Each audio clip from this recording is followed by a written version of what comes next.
Au plaisir de vous retrouver, mesdames et messieurs, bonsoir et bienvenue dans ce journal. Plus de peur que de mal, c'est le bilan de 2 accidents de la circulation survenus ce mercredi dans la commune de Matoto et Ratoma. Aliou Diallo sera dans ce journal. Lancement officiel d'un mouvement contre une éventuelle modification de la Constitution, c'était ce mercredi à Conakry. Et puis en Algérie, le Conseil constitutionnel entérine la démission de Bouteflika. C'est là les titres. Bienvenue à tous.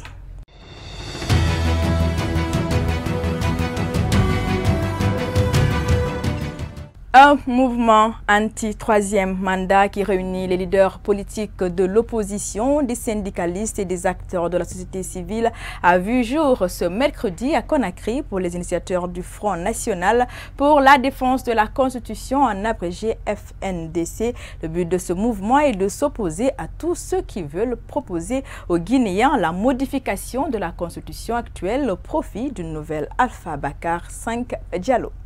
Suite aux velléités de modification de la Constitution, les forces politiques et sociales du pays ont décidé de conjuguer un même verbe, celui de lutter, d'où la naissance du Front national pour la défense de la Constitution. Le Front national pour la défense de la Constitution, FNDC, préoccupé par la volonté d'accaparement du pouvoir d'État par le président de la République, M. Alpha Condé, met en garde contre le recul démocratique et les graves risques encourus pour la stabilité et la sécurité en Guinée et dans la sous-région, appelle toutes les Guinéennes et tous les Guinéens à la mobilisation en vue d'une farouche opposition au 3e mandat. Pour le président de l'UFR, il est l'heure d'aller au combat. Nous devons nous battre contre cela. On n'a aucune raison de ne pas le faire. Donc nous disons aux uns aux autres, préparez-vous au combat. C'est pratiquement arrivé. Nous empêcherons que notre pays sombre. Camarade, salut! Salut! Camarade, salut! Salut! Prêt pour le combat? Prêt! Pour l'ancien ministre du président Condé, c'est l'union sacrée contre le 3e mandat. Nous devons nous donner la main. Désormais, c'est l'union sacrée contre le 3e mandat, contre le coup d'État constitutionnel. À son tour, le chef de file de l'opposition lance un appel aux forces de défense et de sécurité. À nos compatriotes membres des forces de défense et de sécurité, pour qu'ils s'inspirent du comportement de leurs collègues de l'Algérie. Parce que Alpha leur a inculqué le virus de la haine et de la violence. La Guinée n'a pas une autre armée, n'a pas une autre police, une autre gendarmerie que celle que nous avons. Ils risquent d'avoir en face leurs frères, leurs sœurs, leurs compatriotes. Il faut qu'ils aient un comportement républicain. A signaler que ce front regorge tous les partis politiques de l'opposition, y compris quelques structures de la société civile. Contrairement à ce qui se dit ces derniers jours à Conakry sur la décision de l'UFR, qui est celle de siéger à l'Assemblée nationale interrogée, ce mercredi, le président de la jeunesse du parti soutient que cette décision n'est pas à la leur et ajoute que la question est soumise à une concertation au sein du bureau national. Suivez. Il n'a pas été décidé à l'UFR de siéger ou pas. Ce n'est pas encore une information officielle du bureau exécutif de l'UFR, ça. Non. C'est bon, vous savez, l'UFR est un parti de débat. Il y en a qui sont pour, il y en a qui sont contre.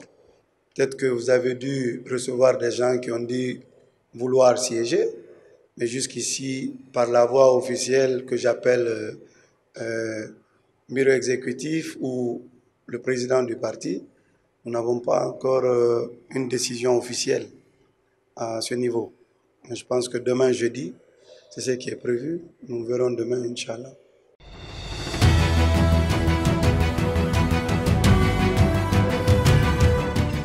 3 avril 1984, 3 avril 2019, voilà 35 ans jour pour jour que l'armée guinéenne, à sa tête le colonel Lansana Conté, prenait le pouvoir à travers un putsch militaire. Cette date est un repère dans l'histoire contemporaine de la Guinée. Elle marque l'avènement de la Deuxième République sous la houlette du colonel Lansana Conté. 35 ans après, les Guinéens se souviennent encore de cette date. C'est un commentaire signé Salimatou Diallo. Une semaine après la mort du président Sékou Touré, l'armée prend le pouvoir le 3 avril 1984. Les militaires annoncent la dissolution du Parti démocratique de Guinée, PDG-RDA, ainsi que la suspension de l'Assemblée nationale et de la Constitution et s'engagent à créer ce qu'ils qualifient de véritable base démocratique. Le colonel Lansana Conté, qui préside le CMRN, est choisi comme chef de l'État. Le 8 avril, Lansana Conté tient sa première conférence de presse et indique que les anciens responsables ne seront pas exécutés, mais plutôt jugés pour fautes administratives et économiques. Devenu général de l'armée peu après, Lansana Conté a fait adopter par référendum la loi fondamentale progressiste instituant le pluralisme politique et la protection des droits de l'homme. En 1991, il a complété la nouvelle architecture institutionnelle par 12 lois organiques qui réglementent le régime de la presse, les élections, le fonctionnement de l'Assemblée nationale et le statut de la Cour suprême. Le terrain était alors balisé pour la tenue des premières élections présidentielles et législatives qui ont lieu en 1993 et 1995. Depuis 2002, Conté se voyait affaibli par la maladie. Rongé par une leucémie et un diabète aigu, le feu général Lansana Conté a passé les dernières années de sa vie en supportant en silence la douleur. Le général Lansana Conté est mort en lundi soir à l'âge de 74 ans après un long règne de 24 ans marqué par la répression militaire et une gestion calamiteuse d'un pays classé parmi les plus pauvres au monde malgré un sous-sol très riche. Dans ce journal également, les accidents de la circulation se multiplient dans la capitale guinéenne. Ce mercredi matin, 2 ont été enregistrés à Bessia, Kondebougni ainsi qu'à la Bellevue. Il n'y a pas eu de morts mais des blessés et des engins endommagés. Explication Aliou Diallo. C'est un camion qui a percuté ce minibus en partance pour Koya. Après ce choc, le véhicule s'est retrouvé dans le caniveau. Les circonstances de cet accident ont été brusques et surprenantes. C'était à 5h50. Moi, je suis garé. Il y a un passager qui m'a signalé. On partait à Koya. Donc, au moment que j'étais garé, j'ai vu le camion venir. Il y avait mon apprenti qui était arrêté derrière le camion. Dès qu'il a vu le camion en train de venir, il a fui. Le camion est venu directement nous cogner, nous mettre dans le caniveau. Il y a des blessés, il y a un vieux qui a eu un choc.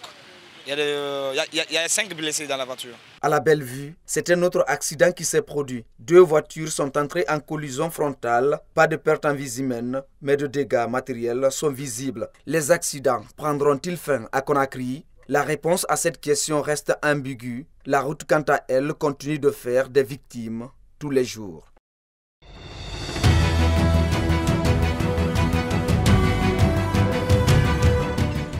À présent, le syndicat de la presse privée de Guinée est plus que déterminé à poursuivre la lutte pour faire valoir le droit des journalistes dans l'exercice de leur métier et le respect de la loi L02. La restauration de l'image du journaliste Lansana Camara sont entre autres l'objectif que s'est fixé le SPPG. Pour le secrétaire général de ce mouvement, l'idée vise à éviter désormais que les hommes de médias ne soient inquiétés dans leur travail suivi.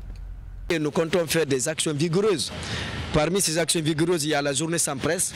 Il y a aussi une synergie que nous comptons faire pour expliquer de fond en large le contenu de la loi L02. Parce qu'on se pose la question, est-ce que la loi L02 n'est pas comprise? Est-ce qu'elle n'est pas connue des hauts cadres de ces pays? Ou bien les juges font exprès pour piétiner cette loi? Et autre action vigoureuse encore, c'est d'accompagner notre confrère pour qu'il puisse porter plainte contre ce juge Charles Louret. Quand j'entends une libération provisoire, quelle libération provisoire? Pour nous, notre confrère est libre. Il est libre de ce mouvement parce que jusqu'à preuve de contraire, il n'y a pas un tribunal qui quand même qui a convoqué notre confrère pour faire un jugement. Dans ce journal également, dans un point de presse tenu ce mercredi, le SLEG, à travers sa centrale syndicale fêtière, le STG a dénoncé ce qu'il qualifie de refus du secteur de l'enseignement supérieur de se plier à l'assainissement du personnel enseignant de la fonction publique. Ces syndicats ont profité de cette rencontre pour mettre en garde les autorités. Tcherno Falilou Diallo nous en dit plus. La Guinée serait-elle en phase de revivre une autre crise de l'éducation? Tout porte à croire. En effet, le département de l'enseignement supérieur, signataire du protocole d'accord entre le SLEG et le gouvernement, ne serait pas disposé à se soumettre à l'assainissement du fichier de son personnel, ce qui surprend l'USTG. Pourquoi pas l'enseignement supérieur, alors que dans le protocole d'accord, il est dit que c'est le gouvernement de la République qui a signé le protocole d'accord. Et sur la liste de ceux qui représentaient le gouvernement, il y a des membres du cabinet de l'enseignement supérieur.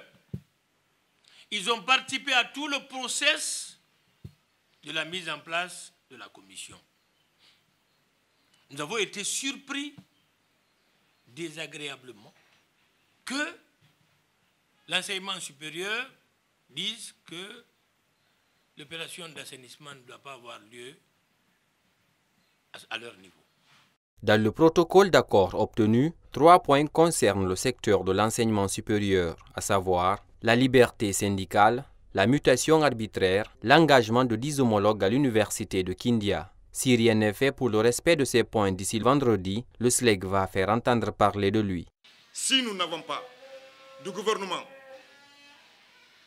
une solution nous amenant,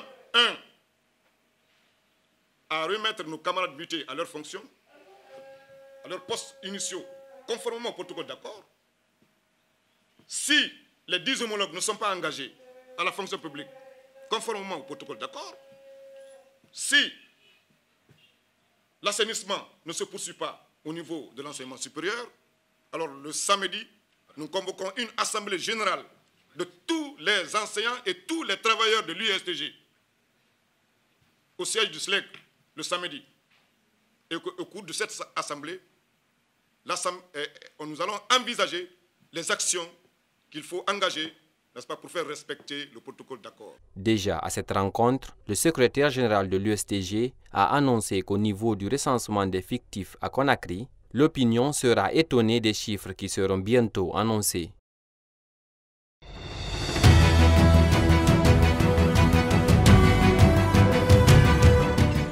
Au Mali, sur le continent, un médecin militaire français a été tué mardi lors d'une opération de lutte contre les groupes armés terroristes, a annoncé l'Élysée dans un communiqué. Cet officier français est décédé après le déclenchement d'un engin explosif improvisé au passage de son véhicule blindé. Le chef de l'État, Emmanuel Macron, a fait part dans un communiqué qui ne précise pas le lieu de l'opération de sa très grande tristesse et rappelle l'entier soutien de la France au Mali et à la force des Nations Unies pour la mise en œuvre de l'accord de paix de 2015. Et puis à présent en Algérie, après plus d'un mois de contestation, les Algériens se réveillent ce mercredi pour la première fois en 20 ans sans Abdelaziz Bouteflika à la tête du pays. Malgré cette démission mardi soir, la population n'entend pas baisser la garde et veut désormais obtenir le départ de tout le système au pouvoir. Le commentaire est signé Mariamba. Âgé de 82 ans, le chef de l'État algérien a finalement quitté son poste de président qu'il occupait depuis 1999. Depuis le 22 février, il faisait face à une contestation populaire suite à sa décision de se représenter pour un 5e mandat. Selon la constitution algérienne, le président du Conseil de la Nation est chargé avec le gouvernement de gérer les affaires courantes du pays et d'organiser les élections sous 3 mois. Abdelkader Ben Salah n'est malheureusement pas la bienvenue. L'option d'une transition gérée par les figures du pouvoir est catégoriquement rejetée par la contestation populaire. La question que se pose bon nombre de personnes est de savoir qui donc pourrait assurer cette transition avant l'organisation des élections dans le pays. À l'étranger, les représentations diplomatiques se refusent de tout commentaire, c'est le cas à Conakry. A précisé que le Conseil constitutionnel algérien a fait le constat de la vacance définitive de la présidence de la République au lendemain de la démission d'Abdelaziz Bouteflika, indiqué mercredi un bandeau déroulant à la télévision nationale algérienne. Pour l'heure, aucune date n'a été annoncée pour la réunion de 2 chambres du Parlement, l'Assemblée populaire nationale APN chambre basse et le Conseil de la nation. Prochaine étape prévue par la Constitution.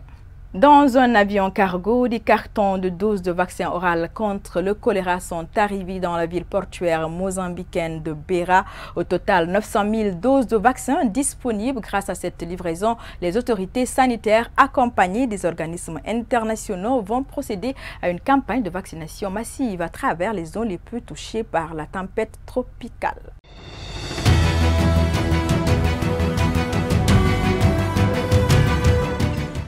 Ailleurs dans le monde, à Londres, Theresa May et ses ministres se sont réunis toute la journée mardi à Downing Street pour tenter de trouver une solution à l'impasse du Brexit. L'Union européenne avait donné à la dirigeante jusqu'au 12 avril pour trouver un plan et après plus de 7 heures de discussions difficiles avec un cabinet âprement divisé sur la forme de Brexit qui souhaite, la première ministre a annoncé qu'elle avait l'intention de demander une autre période d'extension.